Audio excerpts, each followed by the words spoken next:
నమః శివాయ. ఓం నమో నారాయణాయ. కర్మ నివారణ నరదృష్టి నివారణ కాళభైరవాయ నమో నమః. ఓం కాళకాలాయ విద్మహే కాళాతీతాయ ధీమహి తన్నో నరదృష్టి నివారణ కాళభైరవ ప్రచోదయాత్. హరి ఓం. మా ఛానల్కి స్వాగతం. చూస్తున్న వీక్షకులకు ప్రేక్షకులకు ప్రియ కాళభైరవ భగవద్బంధులకి స్వాగతం పలుకుతూ మమ్మల్ని ఎంతగానో ఆదరిస్తూ ఉండబడినటువంటి ప్రియ సోదర సోదరీమణులకు అందరికీ, జ్యోతిష్య అభిమానులకు, సనాతన ధర్మ సంరక్షకులకు అందరికీ కూడా దత్తాత్రేయ స్వామి వారి యొక్క జయంతి శుభాకాంక్షలు, ఆశీస్సులు. అందరినీ చల్లగా ఆశీర్వదించాలని మనసారా మనం కూడా కోరుకుందాం. 1/12/2025 నుండి 15/12/2025 వరకు పుట్టినటువంటి వారందరికీ కూడా ముందస్తుగా జన్మదిన శుభాకాంక్షలు. గతంలో వివాహం చేసుకున్న వారికి వివాహ వార్షికోత్సవ శుభాకాంక్షలు. ద్వాదశ రాశుల్లో గ్రహ గమనాలను వీక్షింపచేద్దాం.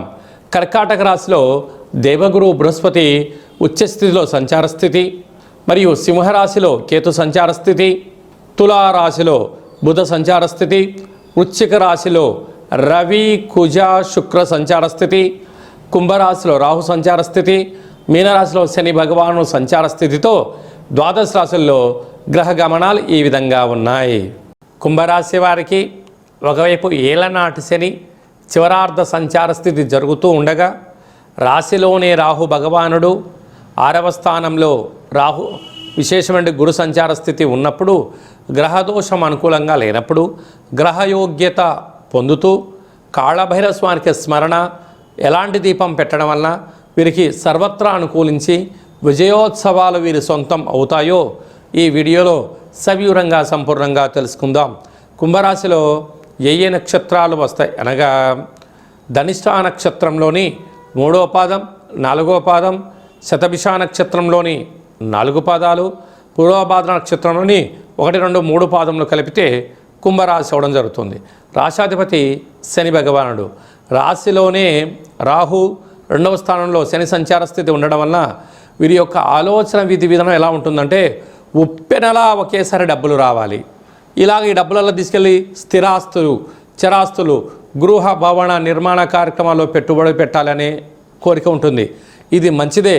కాకపోతే పెట్టేటువంటి కాల సమయంలో ఆ ల్యాండ్ డాక్యుమెంట్స్, ఇంటి డాక్యుమెంట్స్ను 1కి 10 సార్లు ఆలోచించగలగాలి. లేకపోతే ఇన్ని రోజులు కష్టపడి సంపాదించినంతను కూడా పరులపాలు అవ్వడం, డాక్యుమెంట్లు సక్రమంగా లేనప్పుడు గృహాలని స్థలాన్ని కొని రాబోయే కాలమంతను కూడా పోలీస్ స్టేషన్లు, కోర్టు సమస్యలతో మీరు ఇబ్బంది పడే పరిస్థితి చాలా అధికంగా ఉంటుంది. అలాగే 12 సంవత్సరాల తర్వాత దేవగురు బృహస్పతి 6వ స్థానంలో జలరాశిలో సంచారం చేయనప్పుడు ఒక్కోసారి ఆందోళన, శారీరకమైనటువంటి ఇబ్బందులు, రోగ సమస్యలు, అంటే దీర్ఘకాలికమైన షుగరు, థైరాయిడ్, అనేక రకాల ఇబ్బందులు, అనేక రకాల ఆర్థిక ఇబ్బందులతో కొట్టిమిట్టాడే పరిస్థితి చాలా అధికంగా ఉంటుంది. సప్తమంలో కేతు. మీకు అన్నీ తెలుసు, కానీ మీరు తెలిసి ఒక్కోసారి అజ్ఞానంగా ప్రవర్తిస్తూ ఉంటారు. దీనివల్ల మీరు తెలివైన వారో, అదృష్టవంతులో, దురదృష్టవంతులో మీకు మీరు అర్థం గారు, మీరు ఇంట్లో వాళ్ళకు కూడా అర్థం కాకపోవడం చేత అనేక రకాలుగా మీరు ఇబ్బంది పడుతూ ఉంటారు. ఇలాంటి కాల సమయంలో విశేషంగా ఏడాది తర్వాత రాజ్యస్థానంలో ఆత్మకారకుడు రవి, రుణరోగ శత్రుకారకుడు కుజుడు, కాత్రకారకుడు శుక్రుడు ఉండడం వలన, స్నేహితుల వలన, సత్ప్రవర్తన వలన, ఆధ్యాత్మిక చింతనగా ఉండడం వలన అనేక రకాలమైన ఐశ్వర్యాలు, కొత్త అవకాశాలు కూడా రాబోతున్నాయి.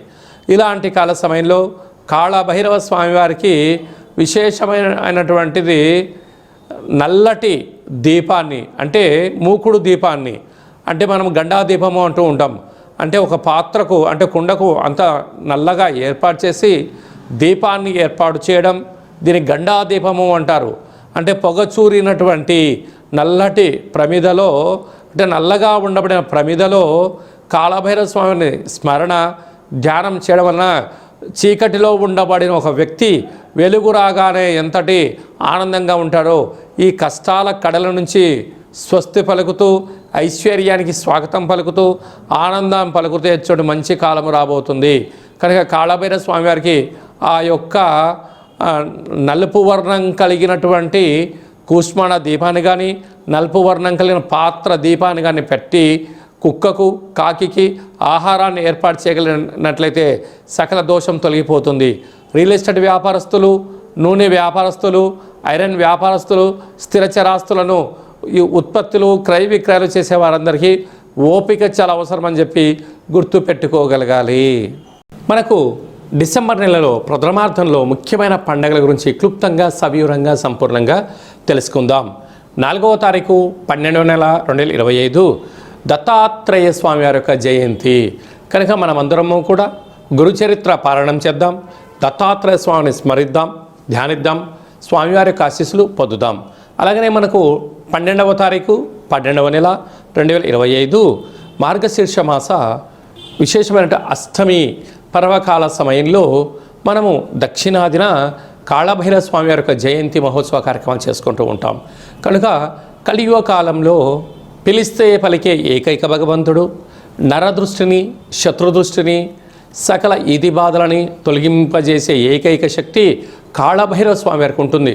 కనుక మనము ఈ కాళభైరవ జయంతి సందర్భంగా గృహంలో కుష్మాణ దీపాన్ని వెలిగించుకుందాం, వాస్తు దోషాల్ని తొలగించుకుందాం, నారికేల దీపాన్ని వెలిగించుకుందాం, లక్ష్మీదేవికి మాతకు స్వాగతం పలుకుదాం, పిండి దీపాన్ని వెలిగించుకుందాం, అఖండ ధన సంపద కీర్తి ప్రతిష్టలకు స్వాగతం పలుకుదాం.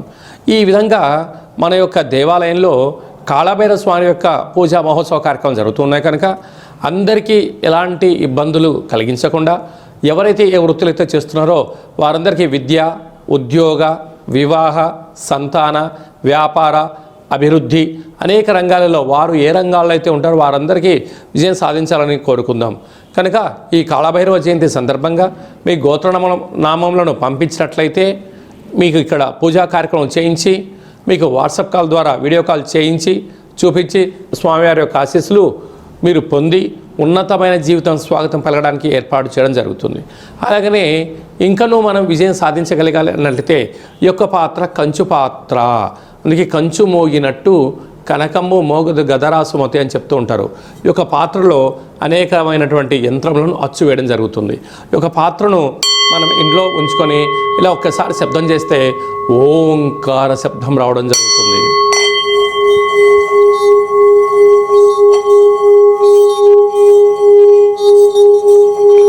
ఇలా ఓంకార శబ్దాన్ని సృష్టించడం వలన ఇంట్లో లక్ష్మీదేవి యొక్క ఆశీస్సులు కలిగి అనుకుంటున్న అన్ని పనుల్లో విజయం సాధించడం జరుగుతుంది.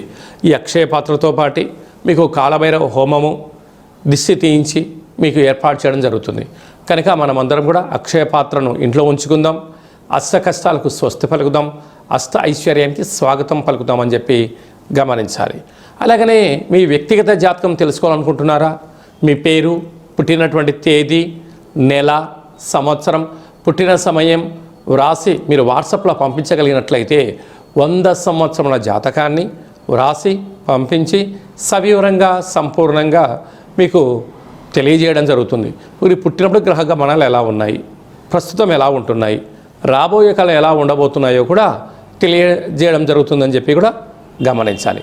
అలాగే చాలామందికి పుట్టినటువంటి కాల సమయంలో డేటా ఆఫ్ బర్త్లు లేనటువంటి వారికి మీ పేరు యొక్క మొదటి అక్షరాన్ని అనుసరిస్తూ రాశిని తెలియచేస్తూ రాశి యొక్క స్థితిగతులు చెప్తూ రామాయణ శాస్త్రం ద్వారా అనగా గవ్వల ద్వారా కాళభైరవ ఉపాసన చేత భూత భవిష్యత్ వర్తమానాన్ని తెలియజేయడం జరుగుతుంది. ఈ కింది నెంబర్ సంప్రదించి అపాయింట్మెంట్ తీసుకొని సంప్రదించగలరు. జీవితంలో జాతకాన్ని తెలుసుకుందాం, అష్ట కష్టాలకు స్వస్తి పలుకుదాం. ఈ యొక్క ఆంగ్ల సంవత్సరంలో చివరి మాసంలో ఈ సంవత్సరంలో మనం అనేక రకాలైన ఇబ్బందులను అనేక రకాలమైనటువంటి సమస్యలను చూస్తూ ఉన్నాం. వీటన్నిటిని ఇక్కడే పులి స్టాప్ పెట్టుకొని రాబోయేటువంటి కాలంలో అద్భుతమైన బంగారు భవిష్యత్తు రోజులకు స్వాగతం ఎలా పలకాలో కూడా తెలుసుకుందాం. అందరికీ దత్తాత్రేయ స్వామి యొక్క ఆశీస్సులు, కాళభైరవ స్వామికి ఆశీస్సులు ఉండాలని కోరుకుంటూ ఆశీర్వచనం. ఓం శతమానం భవతు శతాయు పురుష సతేంద్రియ ఆయుష్యేవేంద్రియే ప్రతిష్టతి ధనం ధాన్యం బహుపుత్రలాభం శత సంవత్సరం దీర్ఘమాయు సర్వే జనా సుఖినో భవంతు లోకా సమస్తా సుఖినో భవంతు సర్వం కాళభైరవ దేవతార్పణమస్తు. హరి ఓం. ఈ వీడియో మీకు నచ్చినట్టయితే లైక్ చేయండి, షేర్ చేయండి. అందరికన్నా మీ యొక్క వ్యక్తిగత జాతకాన్ని అందరికన్నా ముందుగా తెలుసుకోవాలి అనుకుంటున్నట్లయితే మా ఛానల్ని సబ్స్క్రైబ్ చేసుకొని ఆల్ అనే బటన్ కూడా తెలియచేసి ఈ భక్తి సమాచారాన్ని భగవద్బంధులకు, మిత్రులకు, స్నేహితులకు చేరవేసి హిందూ ధర్మాన్ని కాపాడండి.